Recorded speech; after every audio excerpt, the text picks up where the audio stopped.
If I sound stupid, it's because I'm sick, and it's not because I'm stupid, so keep that in mind. But a couple days ago, I think it was the 1st of January, first day of the new year, I finished reading the book The Shining. And I used to be a reader, kind of, in 8th grade, and I wanted to get back to it, and my friend gave me this book because it's one of her favorite books of all time, and I was like, okay, I'll read it. So over winter break, I've been reading it, and it's the biggest book I've ever read, which honestly isn't saying much because the before that is probably like a little over 300 pages, but this is almost 700 pages. This is like 660 almost.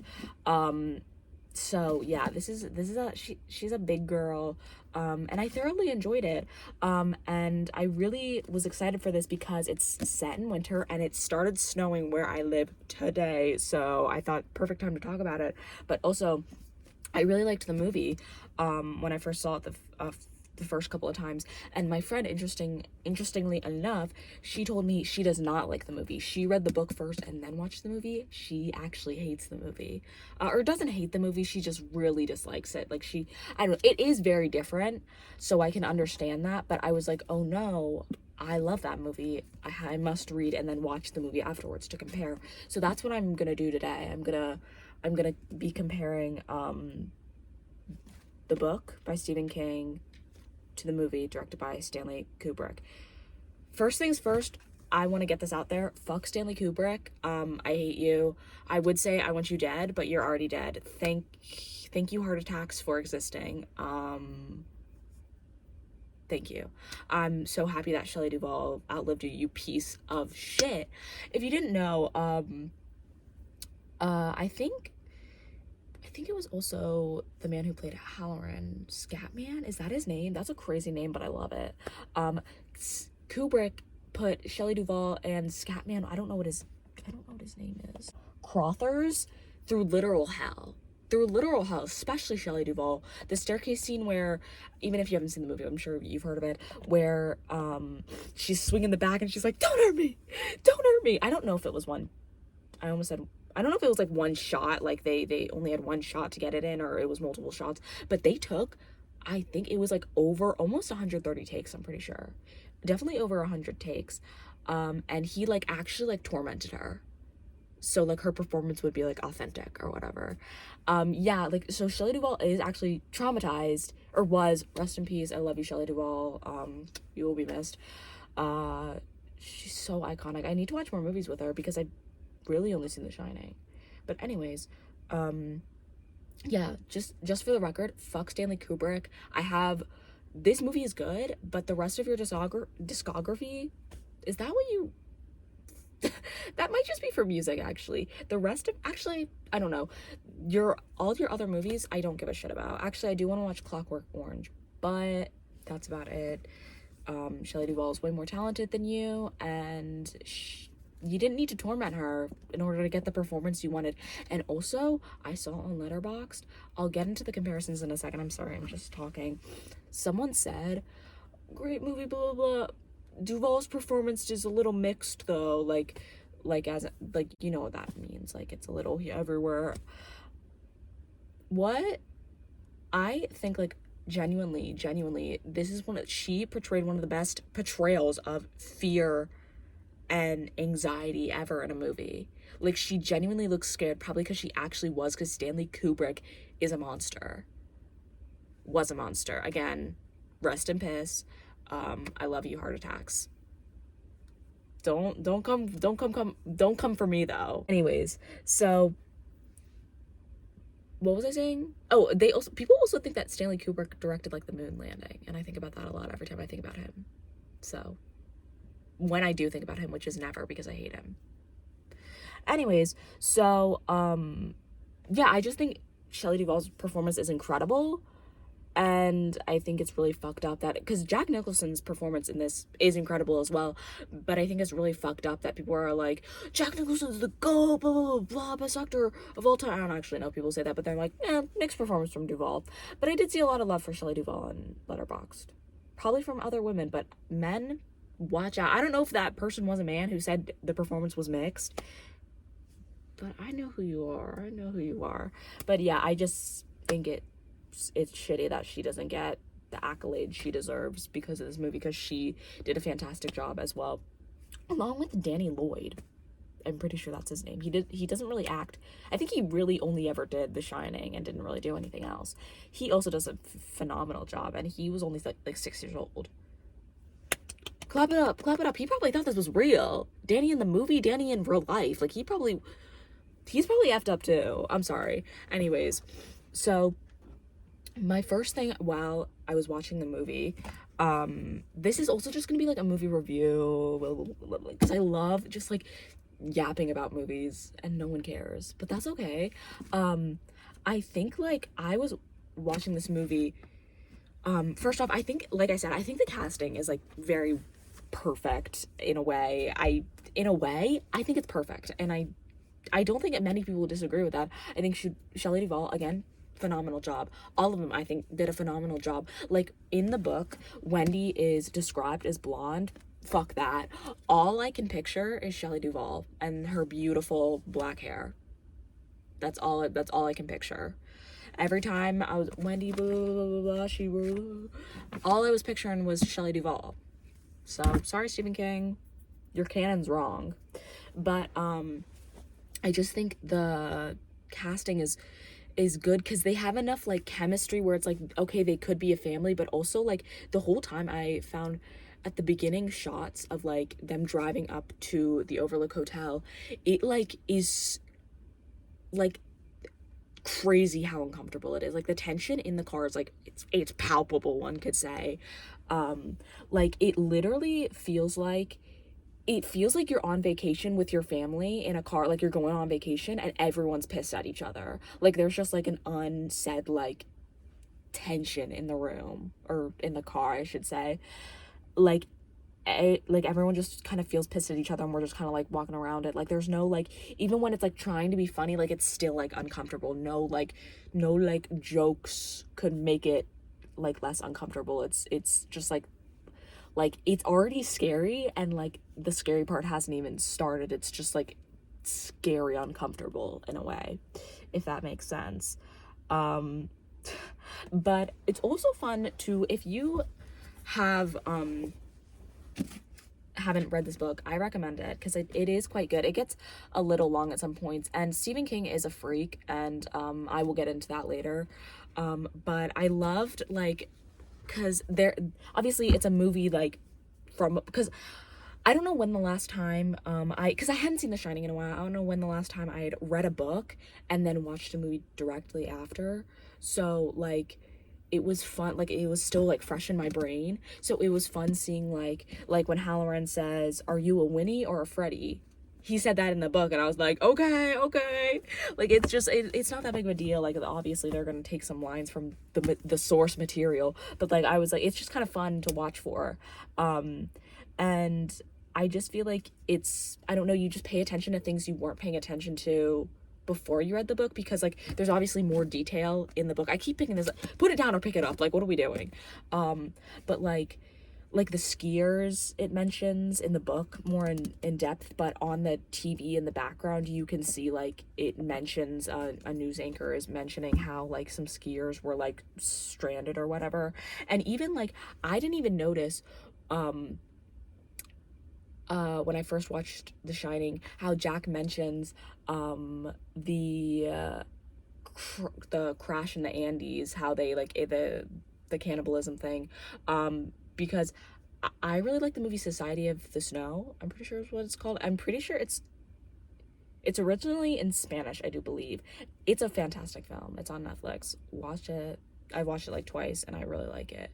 And I never noticed that he had mentioned that in the movie. Maybe that's because I hadn't known what the crash in the Andes was. The last time I watched this was like last year, so like I feel like I would have. But right when he mentioned the crash in the Andes and the rugby players ate each other, I was like, okay, I literally just watched that movie. Like, it was fun for me. I don't know, you just like pick up on more details. You're more cognitively aware of details you weren't. Sorry, I'm not making sense. I've been waiting to talk about this movie for a while. Like, I was going through the maze scene. I was like, it took me like 2 days to watch this because it was getting late last night, so I didn't want to finish it. And I was like, okay, I really want to talk about this. Finish the movie. And a lot of that. Yeah, so moving on to the book, I do like the book. I really do. It's a wonderful, I would definitely recommend reading it in winter. It's very cozy and fun to read and just get lost in. Like at night, I really liked reading it before bedtime. It was really fun for me, and I really like this cover. I like the cover. I just really hate his face. I don't like the, it's just kind of goofy to me. But anyways, but there are some, Stephen King is what the Americans say, a freak. Sorry, I love doing that. I love pretending to be French. I don't sound French. I'm sorry. I'm sorry to the French. Actually, no, I'm not. Aren't you guys like racist? Who said that? But if you didn't know, I don't know if you guys are aware of this. I haven't read it, but I want to read it. But I do know that in the book, if you've read it, you know what I'm talking about. It's like the thing people talk about with the book. I don't remember exactly what happened because again, I haven't read it, but they need to like lose their innocence in order to like finally defeat Pennywise, something like that. They need to lose their innocence basically. So they all have like an orgy in the sewers or something like that. They all these 14-year-old kids all have an orgy. Stephen King, you are a freak. What is wrong with you? Genuinely, no, I'm asking so I can write you a prescription, get you the meds you need so you can just stop. Because you're a freak. But like, he's like, it's uncomfortable how many times he mentions like sexual things or just like genitalia in general. I don't even want to say this on the internet, but this is one of the most uncomfortable quotes I've ever, one of the most uncomfortable things I've ever, weirdest things I've ever read. So basically, let me paint a picture. There's a dog man. I'm not gonna go fully into that. And he's chasing Danny. And not by the hair of my chinny chin chin, the dog man replied. His red eyes were fixed attentively on Danny's face. He continued to grin. I'm going to eat you up, little boy. And I think I'll start with your plump little cock. What the fuck? No, what the fuck? Why the fuck? I get he's supposed to be depicted as, in the book and in the movie, he's like, obviously, like, Dogman is like something have to do with sexual. I'll get more into it. That some people say it's sexual, referencing sexual abuse with like Jack and Danny. Others say in the book it's like canon that he was like one of the owners like gay lovers or something. So I don't know if that was like, oh, I'm gay, like if that was like supposed to be like Dogman's a freak, Dogman's a freaking gay. Like I don't know if that's was supposed to be like, oh, coming out. Like I really didn't like that. But what else does he say? Oh, she also, one of the first screen I kept taking pictures of the book every time. I was like, wow, what the fuck, Stephen King. But in sleep, she did believe him. And then in sleep, with her husband's seed still drying on her thighs, she felt that the three of them had permanently welded together. Like, I didn't need to know that. I texted my friend who gave me this book, and I just wanted to make sure I wasn't being the freak. I was like, does this mean what I think it is? What I think it means? And she was like, it's like, okay. And also, there's this one scene where Jack is dancing with this girl, and she's like, I'm not wearing anything under my dress, which is like, okay, most people don't. It's like bra underwear, but like, even it's a little weird not to wear underwear, but I'm editing this right now. I just want to be clear, it is weird not to wear underwear. I don't know why I said a little weird. It is weird. I'm sorry. Bra, like sometimes they get in the way. I get that. But yeah, she's like talking about that, and they're dancing, and in parentheses, so Jack is thinking this: the better to feel your erection with, my dear. You horny fuck. Like, go masturbate and leave me alone. Like, you're a freak. It's just like unnecessary details. There's this one part where I'm about to mention Halloran again, but I think it mentions Halloran's buttocks. I didn't need to know about that. Halloran's testicles turned into two small wrinkled sacks filled with shaved ice. Like, I didn't need to know that. Like, what are we doing? And I swear, I have one more. Where's... Oh, so in the bath, there's a bathtub scene, not with the old lady in the book. It's mentioned in the book that, or remix, it's mentioned in the movie that Jack used to work in education as a teacher, but it's not really explained why. but in the book that's more fleshed out. And so basically the guy who he gets fired because he assaulted one of his students for slashing his tires. He basically, in the Overlook Hotel, he like hallucinates, or I don't, who knows if it was hallucination. He walks in and that boy is floating in the bathtub, and George's eyes were closed. His penis floated limply like kelp.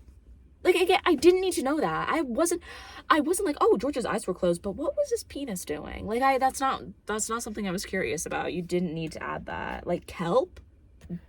Fantastic visual, but I don't want to visualize it. Stephen King, you're a freak. But if I were to give the book, for the most part, I feel bad even comparing to the two because they're so different. I really do love the movie, and I feel like, yeah, like, it cuts a lot out, but, like, they can't put the whole fucking thing, And also, it would be crazy if they did. Like, there's a part in here where, I think it's Danny gets chased with by a hose.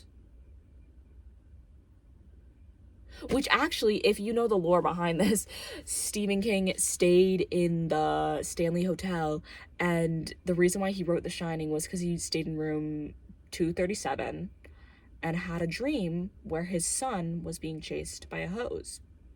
So he wrote this.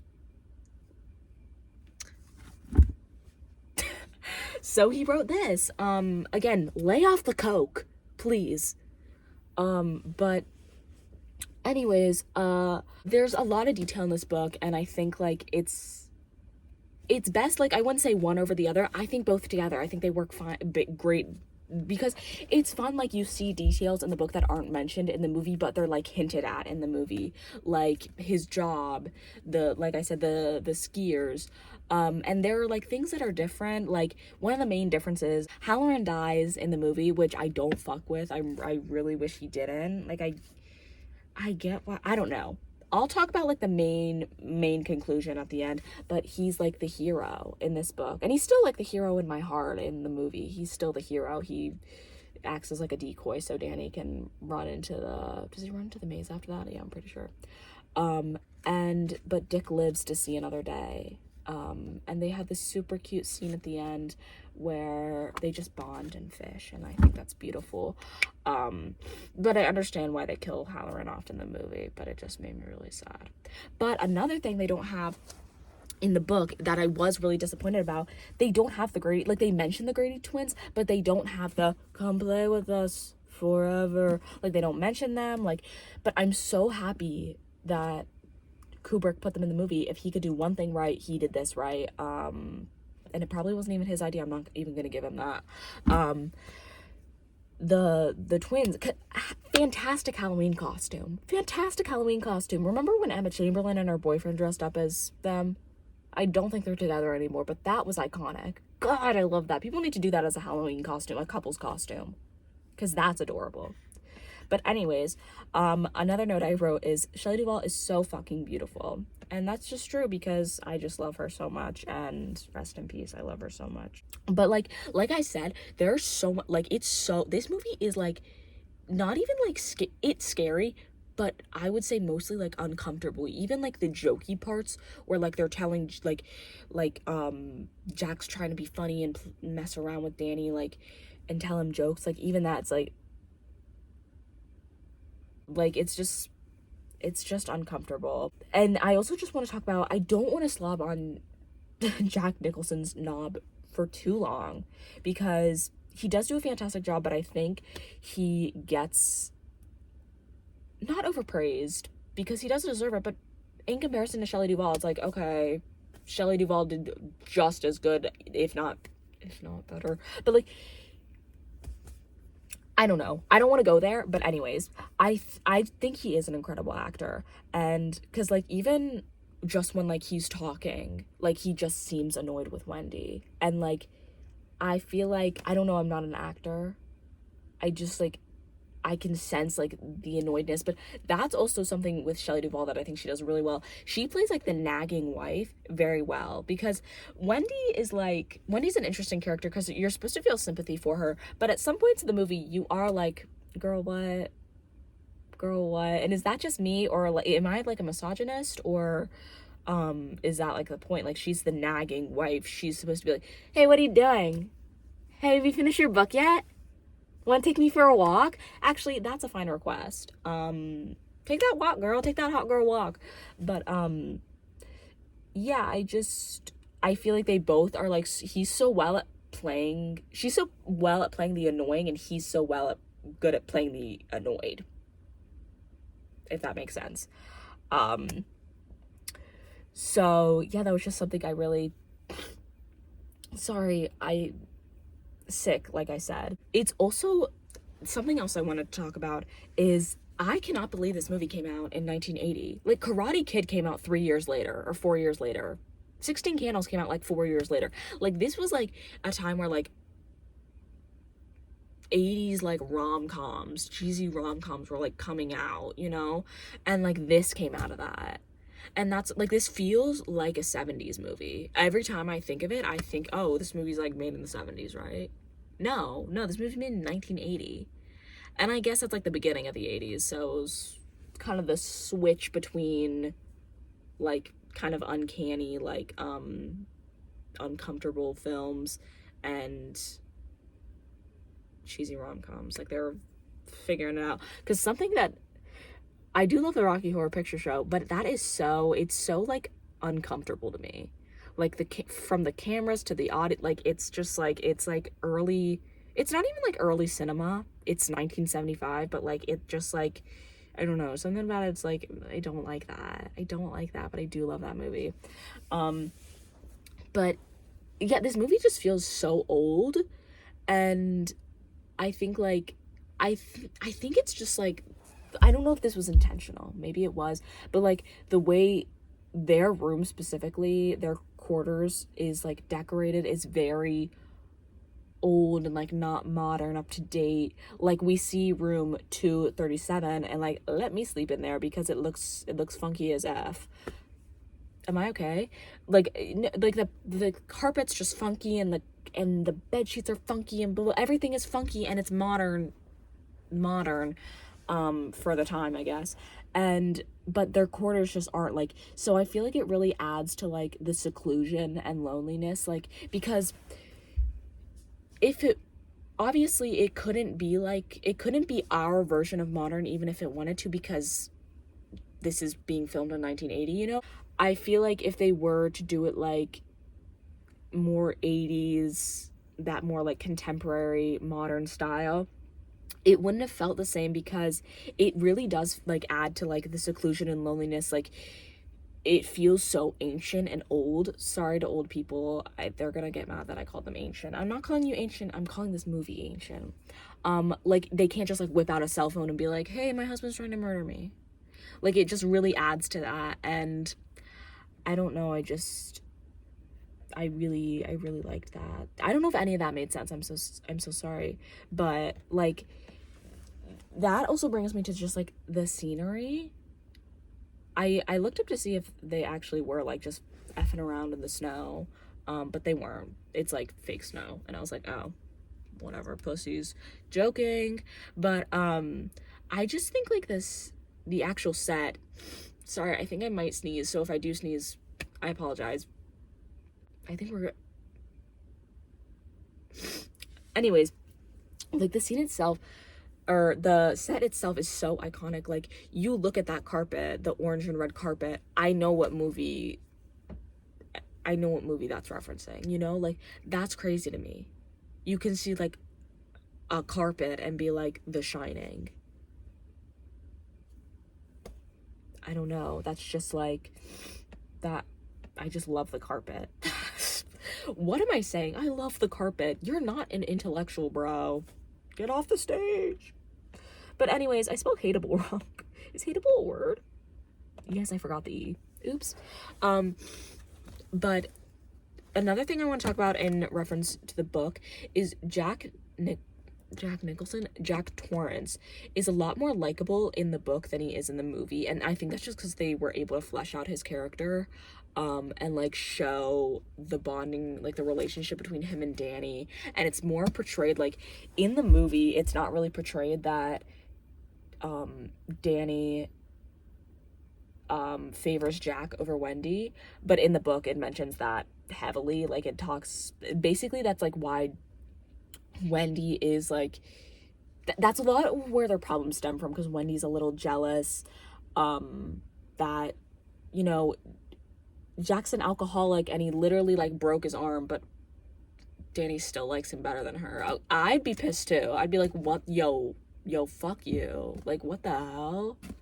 What the hell? For real? For real? This man broke your arm because you were fiddling with his papers. I nursed you. And you still like him better? Like, WTF? Like, I don't know. But he's not an 8-year-old boy. He's 5 years old in the book. He's a 5-year-old boy, I guess. Whatever. Who cares? But, yeah, so he's definitely, like, more hateable. Like, whenever he snaps at Wendy, I'm like, shut up. Like, there's no, like, point of, like, okay, like, no, Wendy, get the axe and chop his head off. Like, I don't feel much sympathy for him in the movie, but I don't think that's really the movie's fault. I think it's just, like, it's a book and you're able to, like, flesh out the characters more. On the topic of that, I also like Halloran a lot better in this book, and not to say that I don't like him in the movie. I do like him in the movie, but, like, you can really see, like, him flesh out his relationship with Danny through them talking in their heads and stuff like that, and they have like a chat in the car more in depth about The Shining. That's the one thing I didn't like about the movie, is I feel like the actual part where Halloran is talking to Danny about The Shining is like really skipped over. Like, they're just in the kitchen and he's like, oh, by the way, we can talk, like, not even talking. My grandma had it, you had it, shine, baby boy. Like, that's basically all it is, and it feels really weird and forced, so I don't really like that. I do like how they did it more. But anyways, speaking of Jack snapping at Wendy, I just have a genuine question for anyone alive during that time, or just anyone who would know anything about this. Was that just normal for, like, women in the 80s to just be treated so horribly that, like, they wouldn't say anything? Or is Wendy just, like, passive? Because, like, holy shit, like, Jack is so nasty to her, and she's just, like, and I get that because he's, like, violent and crazy, so you'd kind of want to be, like,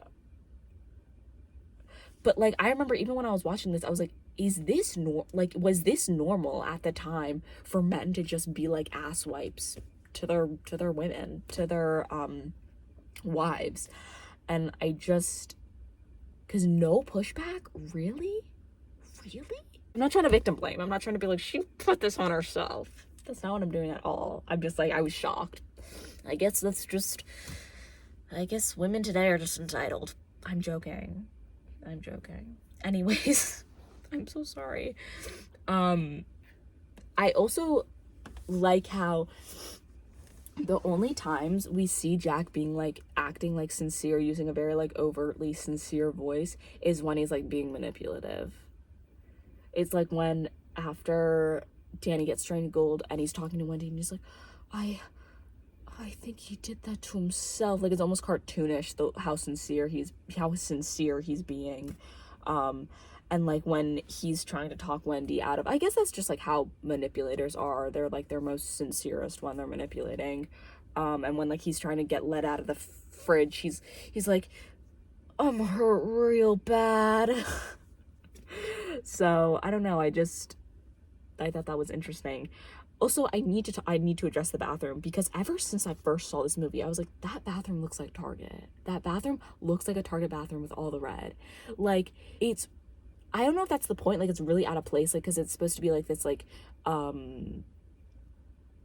almost said Gilded Age, what was it called, the Roaring 20s, or Deco styled, like, ballroom, blah, blah, blah, and then the bathroom's just like, hello? Is that Art Deco? You're so Art Deco. Shout out to my Lana fans. Yeah, I wrote down Target bathroom. I'm sorry. Because I have to know was that intent, like why does the bathroom look like that? Was that realistic for the time? I don't get it.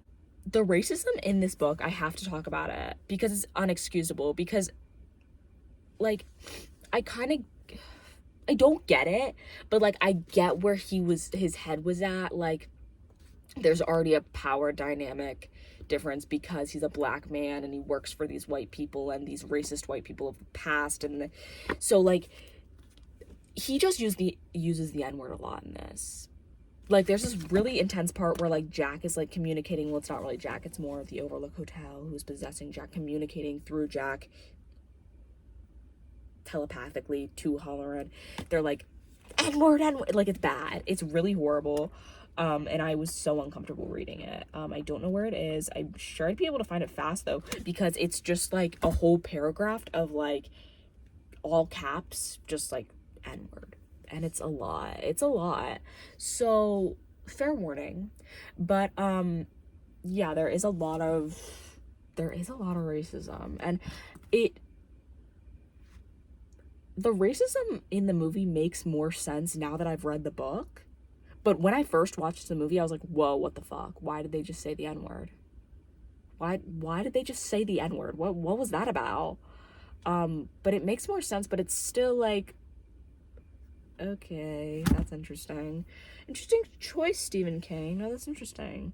But something another gripe with the movie, which I don't even know, maybe I'm being like nitpicky. I just feel like when Wendy is going to check on Jack, this is right before she's like with the baseball bat, she's like, don't touch me, you know? So when she's going to check on Jack, and that's when she reads, all work, no play makes Jack a dull boy. Love that. That's gonna be my yearbook quote. But I probably said that about 9 times today, about like 7 different quotes. That would imply that I've said it about 2 quotes twice. Just forget it. But I feel like her with the baseball bat, it just was like, why does she have a baseball bat? Like, it kind of came out of nowhere. Maybe I'm being ridiculous, because in the book, they have like a little confrontation in the ballroom. He strangles her. Danny watches. She knocks him over the head with a vase. He passes out. They drag him into the freezer, or the pantry, sorry, and she locks him in there, and he stays in there for like a couple hours. And then she gets like paranoid, and she's like, oh, I need to go like just go check on him. So she has a knife and goes to check on him.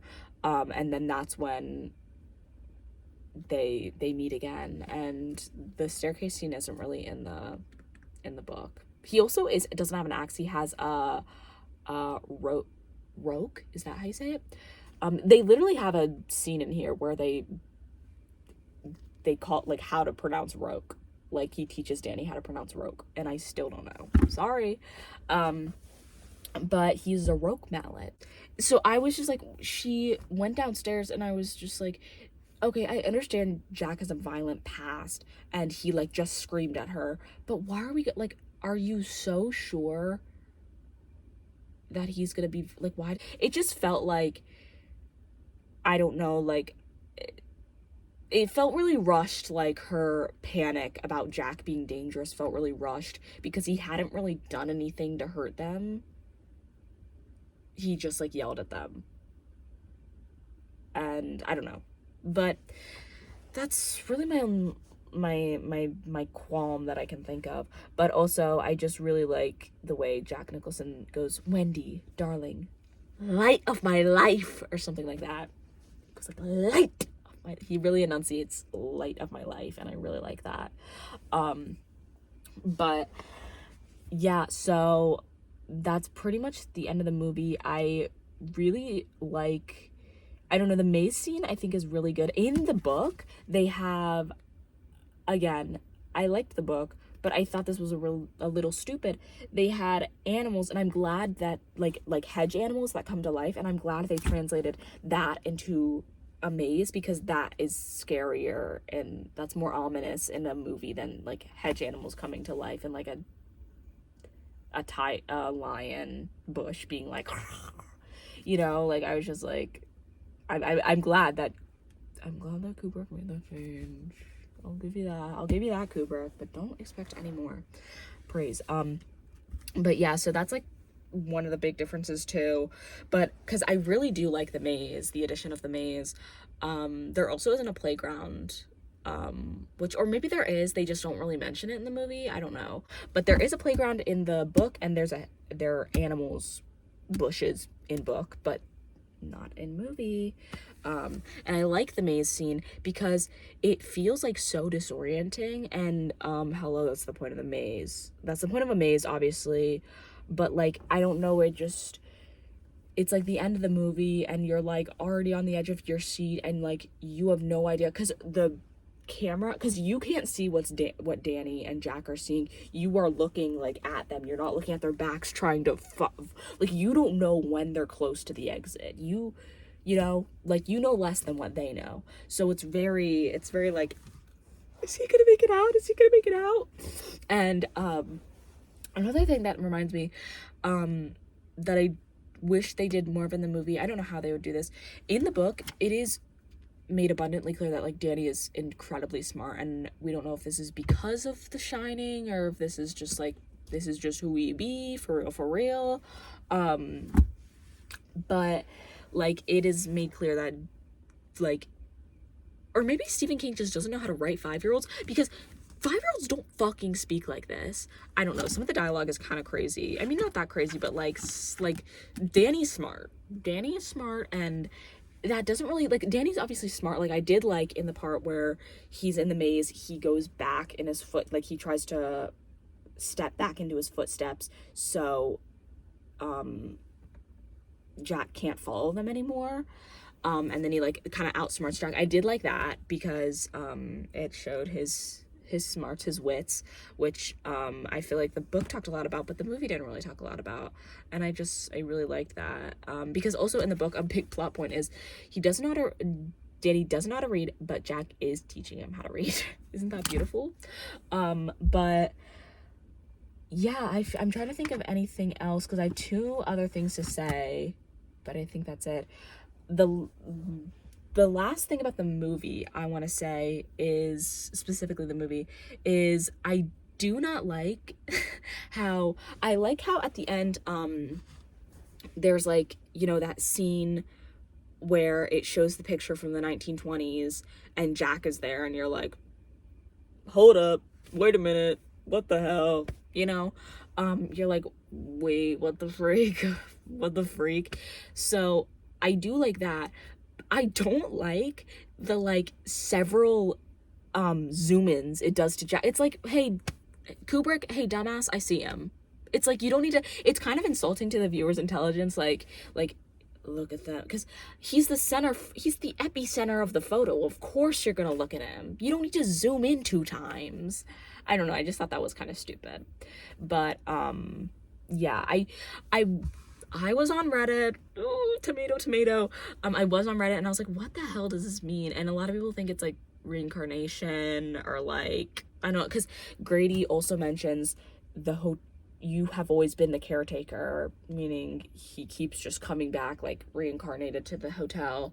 And I don't know. I don't really know what it means. I don't have a concrete answer, I guess, but I don't know. I do like that addition. I just hate the 2 zooms because it's like, fuck you, I could have figured that out myself. You didn't need to zoom into his face where it's like this close. Like, I knew it was Jack. I can hey dumbass, I can see. But the last thing, actually there's another thing I want to talk about, but I keep finding more things to talk about because I really like this movie and I did really like the book. But what was the one? Oh, I do like there's a big difference in the ending. In the book, the boilers, there's a big emphasis on the boilers and how Jack needs to like reset them or whatever the fuck every single day or the hotel will explode. And while Jack is off trying to slaughter his family, he forgets to reset the boilers. So the hotel ends up exploding at the very end, which basically like saves them. They get out of there just on time with Dick and they ride down in like a snowmobile or whatever. So yeah, the hotel explodes. And in this one, nothing happens to the hotel. And I think I prefer that, because whenever I think of the hotel exploding, I just think that's so goofy. I think of the I had to look up what this album, the Metro Boomin album cover, Not All Heroes, what is this called, Wear Capes, I think, where like the man is like coming out of the explosion. I've never listened to that album in my life. I just like think of that whenever I think of like an explosion, and I just think that's kind of goofy, because I also like that the hotel isn't destroyed in the movie, because it being destroyed in the book feels like there's some like finality to it, like, oh, like the Overlook has been wreaking havoc on people for like decades at this point, but now it's done, it's exploded, it's gone, presumably. But I like that, like, there's no like, so Wendy and Danny escape the hotel, but it's still there, you know, like it's, who's to say it's not just gonna be another thing like with the Grady man guy incident, where they just don't talk about it, they get rid of Jack's body, and then another caretaker comes with his family and goes crazy, tries to kill him, either kills him or doesn't kill him. You know, I mean, it's still a little ambiguous because Wendy and Danny escape, so like maybe there was like a lawsuit, I don't know, but there's like, it's more open-ended, and I like that laugh, sorry. I do like that more about the book. It's not as like final. I think the book is more like, I don't know if this will make sense, there's I'm gonna say this 9 times, there's 2 main differences. There's there's a very different like in the book it feels very Torrance family focused, like this, the Shining exists within the universe of the Torrance family, you know. It feels like in the movie the Overlook just like exists, and the Torrance family just happened to stumble across, like, you know what I'm saying, like the hotel continues to live after the Torrance family, after it's traumatized the Torrance family. This isn't a story, like, you could make the same book but with the Grady family. Like, it's not like something super horrific happened to them, like, what's the word I'm like it's not like it's different to anything else that's happened there. There have been horrific things that have been happening at the story, or at the hotel. It's just like, this is the one that Stephen King wrote a story about, you know what I'm saying? Like, not that this hotel is real, but like, I don't know if I'm making sense. Like, it feels like this is just another one of the things that has happened at the Overlook, and it's going to continue to wreak havoc on whoever steps foot into it. With the book, it feels like the Torrances, this was like fate almost, like they ended up, they finished it off, the job is done, we did our job, you know what I'm saying? Like, it's like the hotel's over. But like in the movie, the hotel continues to exist outside of the Torrances' lives once they move on past this tragedy. Like, it's not like, yeah, of course it was a tragedy, but it's not like unique, you know what I'm saying? Like, a man literally slaughtered his whole family and chopped them up into bits, you know? Like, it's not like, and the hotel, that basically what I'm saying, the hotel kept living after that. So like, why do you think that it's gonna not keep living after you and your, you know? Like, it just like, it rings as like, this isn't over. And this one, it feels like we got him. And I like the movie. I do like that. I do like that about the movie. Sorry, I know I'm not making sense. This video is 45 minutes long. Holy shit. But last thing I want to say is, I also like in the movie how it feels more like, actually, I'll start from the book. In the book, there are like hints of like, you see Jack is like, it's like Jack is being possessed by the spirits of the Overlook. Like, even when he's trying to hurt Danny, there's a brief period of time where he's like, Danny, run, like he snaps out of it for a little bit and he's like, get out, or whatever. So it's like he has been overcome with something. He isn't really portrayed as like the villain, I guess. In the movie, it seems like no one is possessing him, they are pushing him, really. Like, it's still Jack, he's just being pushed by the forces of the hotel. No one has taken over his body and is like, blah, blah, blah, you know what I'm saying? So it feels, I don't know, there's more of like a villain, I guess, in the movie, if that makes sense. I don't know, this video is so long. The yapping was insane, but I do really like this movie. I'm gonna get back into reading. Let me know what books I should read. I bought 2 more books, Big Swiss and Riped. I don't know. I'm reading Tender as the Flesh right now. It's all right. And I'm gonna read Misery after that. So let me know if you guys want book content, because I'm a nerd now. Anywho, oh my god, it's almost 1 a.m. Fuck Stanley Kubrick. I love you, Shelley Duvall. Stephen King. Get on meds or something.